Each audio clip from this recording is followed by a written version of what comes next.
Tyler. Welcome to the show. Hey, Jason. Happy to be here. Yeah, I'm excited to have you on. Tell us who you are, what you do. Right on. I'm Tyler Smith. I'm the president and owner of Matato. We are a food service focused brand strategy and creative marketing agency. So we work with food and beverage brands who are specifically looking at growing in the food service or food away from home space. Okay, I like that. Now, Yeah. how did you get into this? It's a story. It's totally accidental. I guess going way back. So I went to Michigan State studying advertising. I wanted to be either a graphic designer or a copywriter, so definitely have more of a creative lean. And then I think my junior year, I was looking for some beer money. I needed a job, needed to bring in some cash, and I saw an ad for a carpet cleaning company. So I respond to the ad and I go in and interview, and it didn't dawn on me until orientation after I got the job that really what the job was selling Kirby vacuums door to door. Oh my gosh. How long ago was this? This was in '08, I think, right around '08. Really? Wow. Okay. Yeah. So it's a $2,500 vacuum. It's crazy, but I don't know. For whatever reason, I just said, okay, well, I guess I'm doing this now. I've always kind of been like that. I don't really quit on anything. So I said, all right, I'll give it a try, and actually turned out to be pretty good at it. Sold like 10 vacuums in the month of May of 2008. So it gave me did you go to like people's houses and then throw shit on their floor and be like, we did. Now let's demonstrate. Oh man, we had a whole routine. So it would start with canvassing. It's actually like a great crash course in sales and marketing, because I would go around to a neighborhood and canvass, and we'd had a whole script where all we're trying to do at that point is get names and phone numbers. So then our customer service cold calling team can set up an appointment for a free demo, free carpet cleaning. So that's when I would come in after the appointment has been made to shampoo one room of their house, and then I would go through the whole Kirby home cleaning system and show them all the dirt they're leaving behind with their old vacuum and everything. What's the most disgusting? It was all scripted out. Was there any like carpet that was just so disgusting you were like, get me out of here? There was someone murdered in here. The grossest thing was we always did the mattress test. So we'd always hook up a black satin cloth to the end of the vacuum where the dirt bag goes, and we'd run the vacuum over their bare mattress, and it would always produce a bunch of skin cells, which is just like what falls off of us when we're sleeping. That always grossed people out and made them want to buy even more. It's really just, so I mean, I lasted like a month there before I was like, I can't do this anymore. It's too invasive, too strange. I just need to make some sandwiches at a sandwich shop or something. But anyway, where that connects is that, so after I graduated, it was '09, which was not a great time to graduate with an advertising degree. I was looking for a internship or entry level kind of creative position, and there really wasn't much going on. And I knew an agency owner who owned an agency kind of around my hometown, and I connected with her, and I was having her check out my resume, and she said, well, hey, you have some sales experience. We need some sales at the agency right now. Why don't you come on? I'll pay you on a commission only basis, and we'll see where it goes. Win-win. You get some experience. Maybe I get some new business. We'll see what happens. So that was January of 2010. And then by April of that year, she brought me on full time. I built up a decent book of business. And then kind of to make a longer story short, I kind of kept growing and learning and developing into kind of more account leadership roles beyond just account exec, still really driving new business efforts for the agency. At that time, it was called Newhall Klein. So it was my former partner's married name and maiden name. And then the agency was founded in '89. So it's been around for quite a while. And then, 2016, she brought me on as a partner. So 49% ownership. And then when she retired in 2020, I bought her outright. So since then, I've been our sole owner.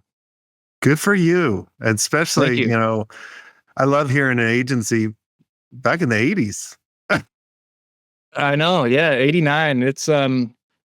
It's pretty crazy. And I mean, the agency has evolved so much. I would think. It kind of has to. And then, so it's really the same agency, but we rebranded a couple of years ago to Matato. I wanted something that I could feel more personal ownership Yeah. over, something that we could kind of, it has a bit of a food lean to it. So it comes from this like tomato, potato. And then importantly, we could trademark it and buy the .com. So that was huge for us. Well, that's the key to, creating an agency name is the .com available. It really is. It really is. I mean, when I started my agency in '99, that was a problem too. I mean, it's just harder now. That's why everybody's making up names. I know, it's getting so tough. Yeah. But yeah, and it's funny. We've the agency has changed so much in a good way, but in many ways it's been similar. So when before my time, the agency was heavily involved in the food service space. So what that looked like back then was a lot of work with. In our world, there's the distributors. So there's like Cisco and US Foods and PFG are some of the big names. And we had done work with some of those folks in developing their private label brand portfolio. So a lot of the work, and still a little bit today, has been on the packaging, art production side, and a lot of kind of logo design, like classic graphic design agency. And then as we get into the kind of 2010s, we're getting more into more web design, more integrated campaign work, and for a variety of different industries. So we started off fairly narrow, and then we kind of ballooned out, kind of taking on all kinds of different B2B, B2C, various different channels. And then more recently refocused back down to kind of put our stake in the ground in the food service space more firmly. Yeah, our first big client that we got was Crystal Springs, which was water.com. And, I remember we were doing all their packaging design, and we do web too, but it was a big account. And it was really cool. And what people don't realize was, I eventually married my contact there. Oh, really? So, yeah, we got in that account because my wife it was my girlfriend at the time, now my wife. So that's you found love that's in the secret work about getting big accounts. That's right. Yeah, fall in love with your clients. That's right. Let's go back to kind of when you started selling for them. Yeah. How did you grow your account? Because there's a lot of people listening right now. Their business is based on referrals and word of mouth, and they really have no clue or really don't know where to begin with sales. So where did you start off? What worked? What didn't work? Yeah, it's you cringe a little bit looking back, but things worked and they worked. But we'd go to a lot of trade shows. So in our industry, there's a lot of food shows. We go to the National Restaurant Association show. They call it the NRA show, but it's not a gun show. Or like fancy food, or several others where there's what was that? Shooting food. Yeah, there we go. Put that on a t-shirt. But so several different food shows where we would walk the floor, and essentially you're cold calling on the floor, which is where some of that vacuum experience came in handy, where we're trying to just make a quick connection, follow up, and when you're doing that, it's more of a numbers game. We're trying to, if we can walk away with X number of contacts and we can turn 2 of those into proposals and one of them hits, then it pays for itself. So those were some of the early tactics, or we'd be digging through maybe old clients who we did a little one-off project for that we're trying to resurface. But it was more of a grind back then because we truly didn't have a marketing strategy. We didn't have a true new biz strategy. It was a lot of cold calling, warm outreach, taking referrals and growing them when we can get them. We put a big emphasis, I think, because we didn't have a new business strategy. Truly, we would put a lot of emphasis on what can we do to grow the accounts we had. Can we add on to their, if they're doing a website, can we add on a marketing campaign component, or can we plus up an engagement with a custom photo shoot or like that sort of thing.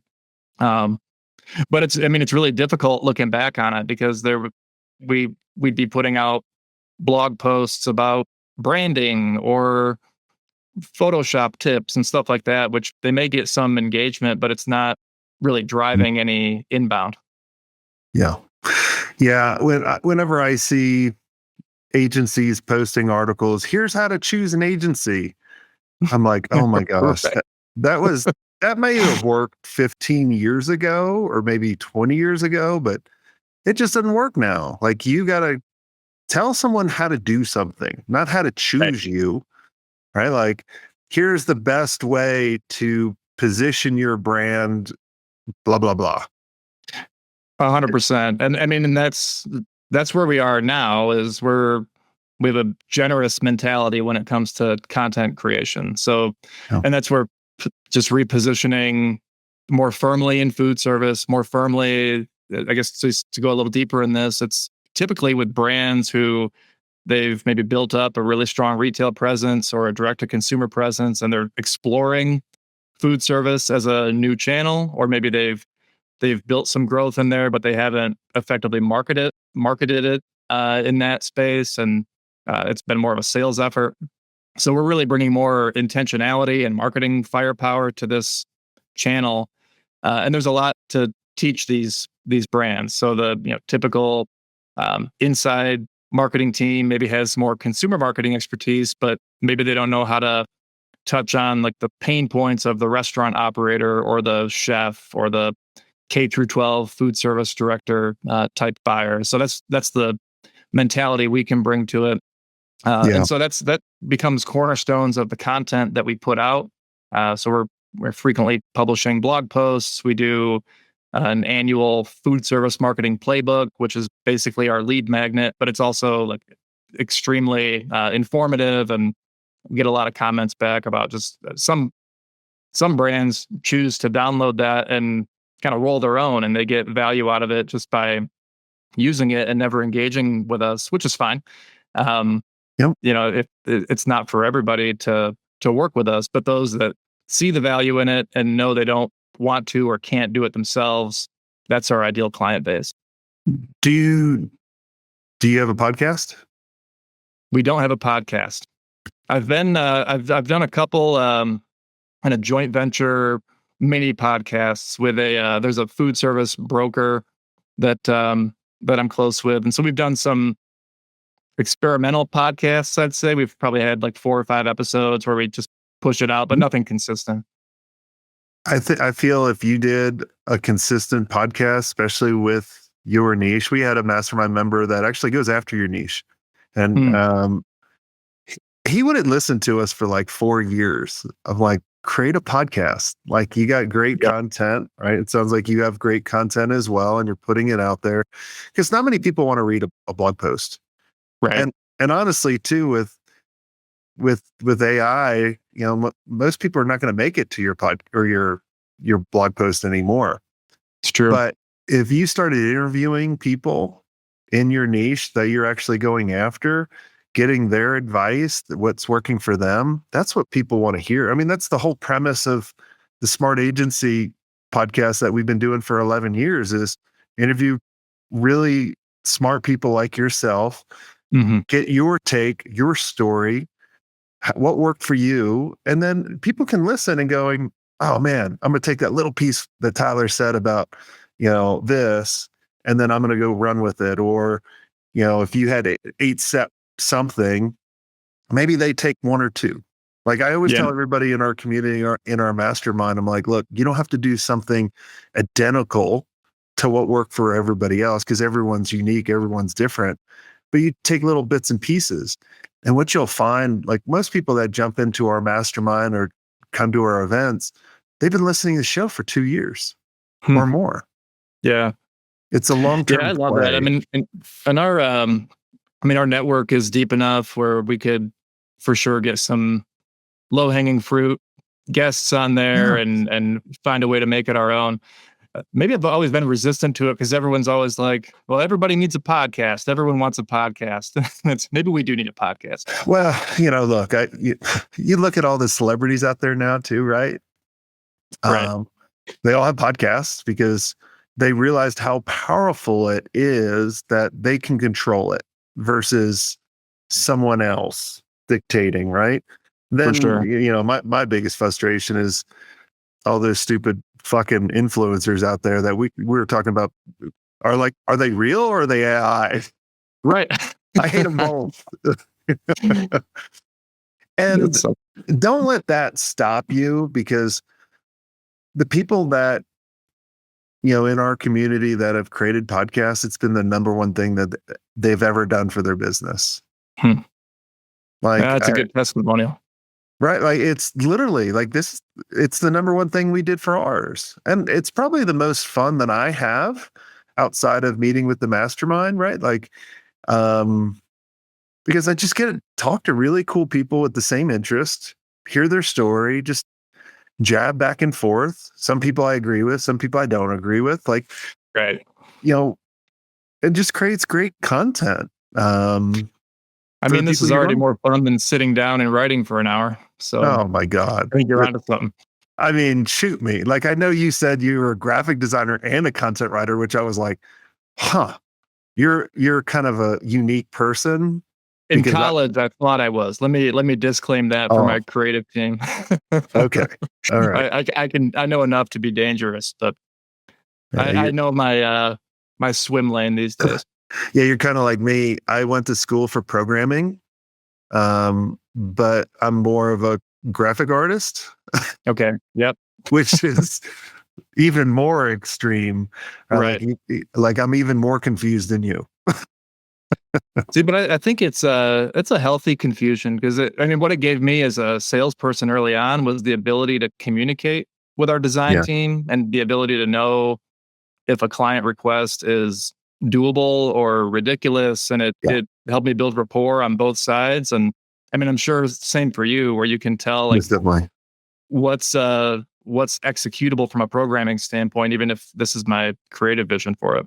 Yeah, I mean, because you got to think, like, we built apps, like we built LegalZoom, we built, like really cool apps, but we also designed the interfaces of them. And so I could go back and forth, and I felt like that was my superpower. Like I could dumb it down so a fifth grader could understand it versus the technical speak. I'm always challenging my members not to do. I'm like, stop talking about geo. Like people don't care about that. They care. Like, everyone knows what SEO is now, but now, the new term is geo and getting ranked everywhere in the LLM, the large language models, and they're using all these things that no one knows. Right. And I'm like, just keep it simple, dumb it down. Like, pretend you're talking to your parents. Right. Yeah, even better than explain it like I'm 5. Explain it to your boomer parents. Yes. If you can do that and they can understand it, you're going to be an amazing, you're going to do really well in your agency. When you get too technical, I have a lot of people that we'll chat with and they just overwhelm the hell out of their prospect, right? Like, what was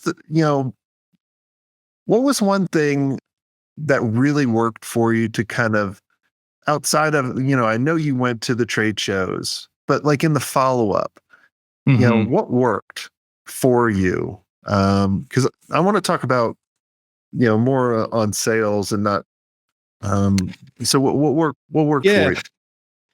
It's interesting thinking back. I mean, this is something that's kind of carried through. There's a level of flexibility and maybe empathy for the prospect, like putting myself in their shoes and genuinely wanting to help in some way.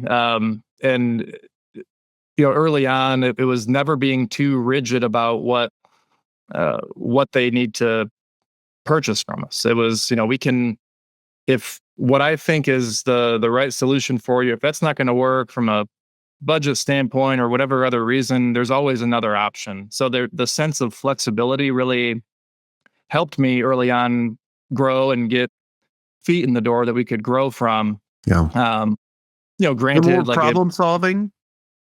yeah, definitely like on the fly problem solving, I think was like, I think it's one of my superpowers when I look back on it. And even today is like going in, knowing everything might change by the end of that meeting and being Hmm. okay with that. Like never being too set on, okay, if they don't purchase this exactly the way I've prescribed it, we can't move forward. So never too rigid. So it's a flexible kind of improvisational approach to selling, which I think has served us well. I mean, it's certainly gotten me in trouble a few times, no doubt. There's some rolls of the dice and some executive decisions I made early in my career that Like didn't what? Give necessarily us an benefit the example. agency. Like committing to budget figures that we had no reasonable way of hitting. Or Oh, committing to deliverables yeah. that just are not in line with our capabilities at the time or whatever that might be. And my team now may say, well, you're still committing to some crazy hot deadlines, but I tell them to stop doing so well and I'll stop committing to them. So one thing that happened to us, I was like you, right? Like for a while I was doing the selling at the agency, Hmm. like most of us. But then I also put profitability on my VP of ops. Yeah. And so Right. he's like, "Man, this is unfair, Jason. Like you're selling something that you're setting us up to fail." And so literally we put a check, a check mark in there where before any proposal or any number went out, like the final number, he had to approve it. Yeah. Yeah. Then I was like, all I right, think it's a, so it's a now great idea. we I mean, both have buy-ins. for sure. Yeah. There's when I look back, there's like early on, I mean, I was truly learning on the job. I learned more in my first few months on the agency side than I did in the 4 years of college. I mean, I'm Mhm. growing myself, growing with the agency. So a lot of early mistakes, a lot of learnings. There's like that phase. Then there was like partnership phase where I'm working alongside our founder and learning from her. We're challenging each other. We're kind of defining our co-visions or even separate visions at times for what the future of the agency looks like. And then there's everything from like sole ownership to now and like three Yeah. very distinct um, stages in the growth. Yeah. No, it's that's kind of the thing that I get excited about. That, is there's always something new around the corner. There's Yeah, always like you never know everything. And for things are sure. always changing. What I've realized is what got you to this point may not be the thing that's going to get you to the next point that you're wanting to go. And you just I always tell everybody, you got to be curious. Like if you're an Hmm. agency owner and you want to be successful, you got to be curious and willing Yeah, to test a bunch of stuff. If you're not, if you can't do those two things, you're going to suffer. 100%. And that, I mean, from a sales perspective, that was our mindset, and it still is to some degree. But coming out of COVID, so we were maybe 18 people in 2019, and we took our lumps. It's a tough time to be in the food service industry Hmm. at that, during that period. Um, but yeah, we got really curious. We got really experimental because combined with what was going on in the market, we were also doubling down on this positioning in the food service industry. So um, with client work, in some cases, slowing down at that Yeah. point, we could get more playful. We could kind of find threads and see which ones to pull. Like, oh, here's a chef influencer. Let's see where that one goes. Or, oh, here's an association that we're kind of aligned with. Let's maybe Mhm. write some content for them and see if it can produce any kind of lead gen mechanism in a kind of co-publishing sense. And yeah, we can just start pulling these threads and in a more intentional way because we knew what industry we would be focused on. Yeah. That's awesome. Well, this has been a lot of fun, Tyler. Is there anything I didn't ask you that you think would benefit the listeners listening in? No, I don't think so. No, I really appreciate you having me on. It's been fun to chat through. Yeah, definitely. Well, thanks so much for coming on, and for everyone listening, if this resonated with you, I want you to really kind of think about what can you do a little bit different on your sales or in your agency, and go test out something. And if you feel like you're constantly, alone or isolated on this fucking agency island, reach out to us and see if our mastermind's right for you. We'll have a conversation. We're just like Tyler. Like, if we can help you, we're going to help you. And if there's another solution, we'll be like, hey, you got to go do that before you kind of come here. So just go to the website, look us up. And until next time, have a swank day. I hope you enjoyed this content. If you want more content like this, make sure you click on the link on the screen or check out your most popular podcast platform where the full episode is there. And until next time, have a swank day. What are you doing? Go check it out. Click on the link. I'll see you soon.